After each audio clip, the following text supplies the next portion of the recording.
दिवाळीला गाडींची पूजा करताना मग असं वाटतं की गाडीमध्ये असं संरक्षण असावं की जर आम्ही कुठेही किती लांब प्रवास केला, एकटा केला, तर आमच्या मनात अभय असावं व कुठल्याहून अपघात व्हावा नाही किंवा अशा गोष्टी अंगलट येऊ नये की ज्या गोष्टींचा विपरीत परिणाम जीवनाला भोगावा लागेल. मग अमावस्या ही दिवाळीची अमावस्या. या अमावस्येच्या दिवशी पुष्पक विमानातून भगवान राम विजयाची प्राप्ती करून अयोध्येमध्ये आले होते. मित्रांनो, हे वाहनांचे पूजेचा दिवस आहे. युद्धांमध्ये जे वाहन होते त्यांची देखील या काळात पूजा केली गेलेली आहे. प्रत्येक शस्त्रास्त्राची पूजा या दिवशी केलेली आहे. मित्रांनो, मग आपल्याला वाहनांचं संरक्षण कसं करायचंय? बिबा घ्यायचा आहे.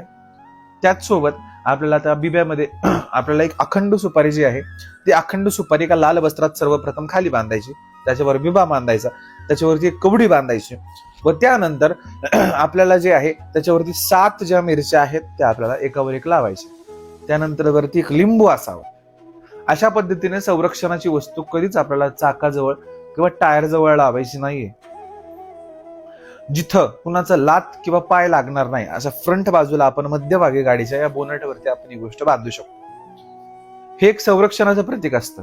हे प्रत्येक अमावस्येच्या दिवशी केल्याने आपल्या वाहनांना जे आहे ते संरक्षण राहतं. आणि हेही देखील नाही करायचंय तर मग दुसरा असा मार्ग सांगा की सोप्या पद्धतीने आम्ही गाडीला कुठेही काही दिसणार नाही, प्रोफेशनल पद्धतीने जर आम्हाला बंदिस्त करायची तर मग काय करायचं? ड्रायव्हर सीट जे असतं, जिथे ड्रायव्हर बसत असतं त्या सीटच्या खाली बिबा, लिंबाचे बी, राळे व त्याच सोबत गुंजा जे असतात ते पिवळ्या, काळ्या आणि लाल असे एकावर एक वस्त्र ठेवून बांधून घ्यायचे आणि त्याला बांधत असताना काळ्या दोऱ्याचा प्रयोग करायचा आहे.